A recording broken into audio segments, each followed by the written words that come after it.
of faith, a public servant who understands the heart of Iowa because he lives it every day.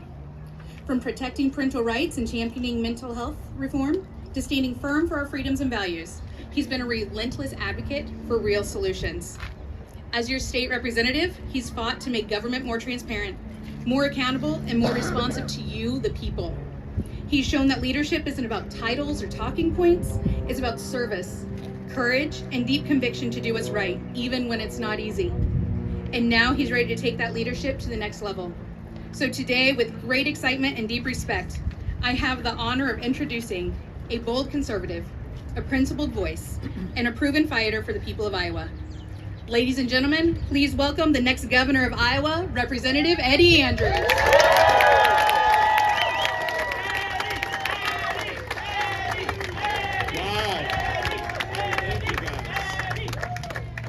First of all, let me just say I am blown away. Thank you guys Thank you guys so much. I'm about to do something that I know is going to shock everybody. Hang on, guys.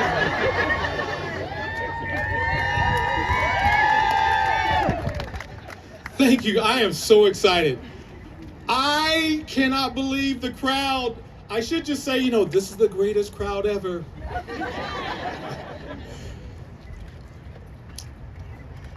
The first thing I want to say, thank God. Thank God for all he has done and all the help that you guys, thank you to the speakers. Shanna, you are amazing. I told her one time she's using her superpowers for good, and that's all of us have some sort of superpower. Oh my goodness, good to see you, Esperance. And she is using her superpowers for good. Thank you to Oliver. I think Oliver wrote the best speech in the entire world. I could just say nothing.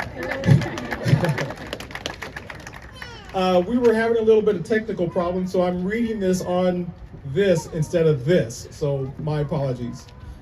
There are a lot of people here who know me, but there are some people who are watching online who don't know me. So please give me just a few moments, maybe a minute or two, to kind of introduce myself. My name is Eddie Andrews. I grew up about 15 blocks from here. In a loving home. I see my sister somewhere. Yes, back there, Jackie. And I think I saw my brother David somewhere. And I think I see my niece. So I see some of my family. Grew up in a great family. My mom was a contender for the nicest woman in the world. Top 10 at least. My dad taught us scriptures. We learned the foundation. We went to church down the street where we learned principles of faith and service. I thought every family served. I thought every family made sure that the elderlies had their lawn mowed and the snow shoveled, because that's just what we were. I call that, in our campaign, people first. In other words, a servant's heart. Went to school at the University of Iowa, became an engineer. Hey. Did a little bit of grad work at Iowa State, just the same. There you go, both sides. Became a techie, tech entrepreneur, also got some religious credentials, studied, became a co-pastor of a Hispanic church for about, a decade and a half. I see Israel here. His dad is doing a great work there. And I've always been in public service from the time I was at East High Student Government President. Community service was my goal, but I never thought I'd be in public service this way until, Oliver mentioned, heartbreak and pain, and we saw the holes in different systems, and I thought, well, I don't see anybody else fixing it, and it needs to be fixed. So I jumped both feet in, and with effectively no money, we were outspent 6-1, and hard work and a lot of prayer and a lot of direction, we unseated an incumbent and won not once in a purple district, not 2 times, but 3 times in a seat that is blue.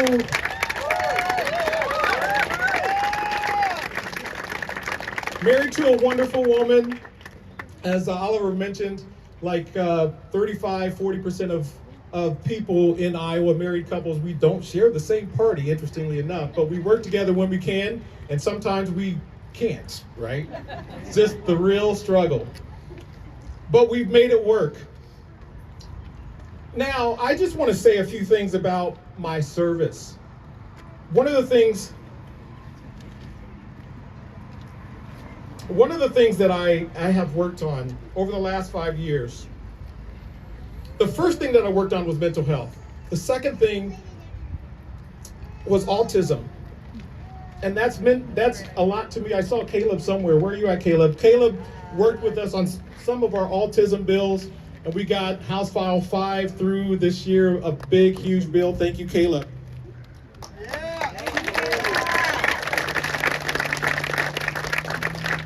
And I fought for the things that are conservative, the First Amendment. By the way, who in the world in 2025 thought we'd have to fight for the First Amendment?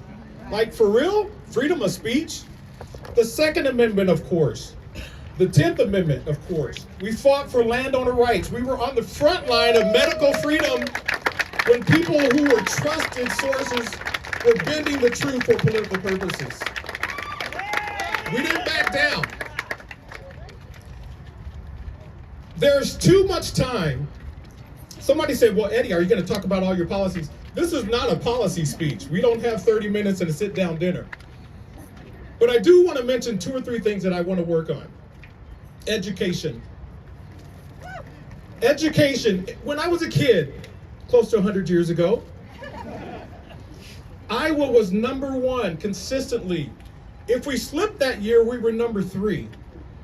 And we need to focus on what got us to #1 and refocus our attention on equipping teachers, equipping every school of every kind, whether that's public school, public charter schools, non-private and non-public and private schools, home schools. We need to equip all of our children with the tools necessary to educate them and get our state back to #1. Now, we are in the metro area, but I got to tell you, one of the things that I've led on over the last few minutes, or last 4 years, has been landowner property rights. There's a secret, there's a rumor that I take pictures from time to time, and I looked at my camera this morning. Hey, how you doing, sir? Good to see you.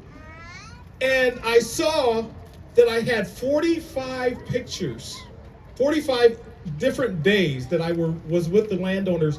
What that means to me is that I've been in that fight for a long, long time. And I got to tell you, this may not resonate so much with the metro crowd, but people in rural Iowa are fighting for their lives not to be bullied by people with money. And I am on the landowner's side. I have chosen the side of the Constitution and landowner rights. That may have cost me a check or two. Did I say I was outspent 6-1 and still won? Thank you. One other thing that I want to mention. Oh my goodness. This is what happens when you get a little bit nervous. One of the things that you can't unsee is human trafficking. This was not on my list of to-do things. John, those nice little pretty palm cards that you send out, this was not on my list of things to do. But once you see human trafficking and things that are unconscionable, 4-year-olds, 5-year-olds, things done to them, chained to beds, all of these things that are happening here in Iowa, we went to work. And in my administration, we will destroy human trafficking in Iowa.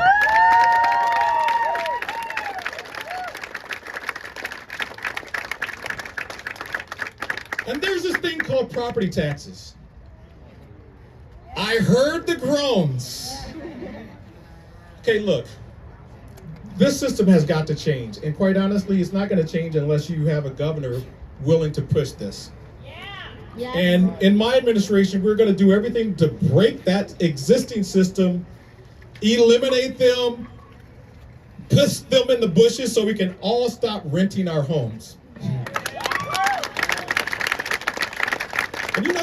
much rent, because if you don't pay it, guess what? Somebody's going to show up and knock you out with the U-Haul. And I don't know if you know this or not, but there is a secret, there's a rumor that's going on that I have an announcement today. And so with all those things and many more that you will hear about in a policy speech coming up forward, I, Eddie Andrews, after sincere prayer, we began the week before, that's right, before the governor announced that she's not running. One of the people that's here, I won't mention their name, we got together in the rotunda and we decided we're going to pray about Eddie Andrews running for governor. It did not make sense because at that time the governor was running. She had a campaign manager. She had just hired a finance director. She had $3 or $4 or $5 million in the bank. Of course she's running. But we got together and we said we're going to pray about running for governor. And so with that in mind, after sincere prayer, after discussions with family, after more prayer and discussions with friends, I, Eddie Andrews, am announcing my candidacy for governor of the great state of Iowa. Thank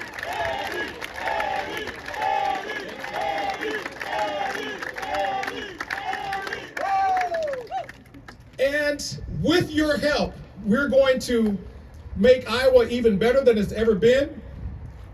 Let me just say this. In closing, I wrote this great speech that I can't even read. This is amazing. I want everyone to get excited. This is going to be a mandate on money. I want to challenge everyone here to see if we can really and truly have a ground up campaign. Ironically, 3 years ago, I started this discussion in the Iowa House. It hasn't made it out yet, but I filed a couple of bills to get money out of politics. I saw it's not nearly, thank goodness, it's not nearly as bad as Washington, but I saw the things that money was doing and how it was influencing people, and I filed 2 different bills to address money in politics. And now all the professionals say, well, Eddie, what are you going to do? How are you going to raise $10 million?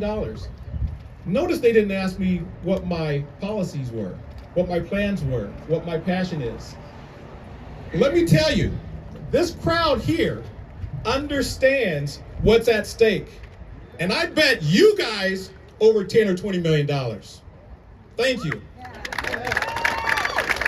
God bless you. I am done with this speech, and I am looking forward to meeting every Iowan. Last thing I want to say is there was a poll taken before I announced. I'm already in second place, and half the state doesn't even know me yet. We can't wait to see what happens. God bless you. God bless America.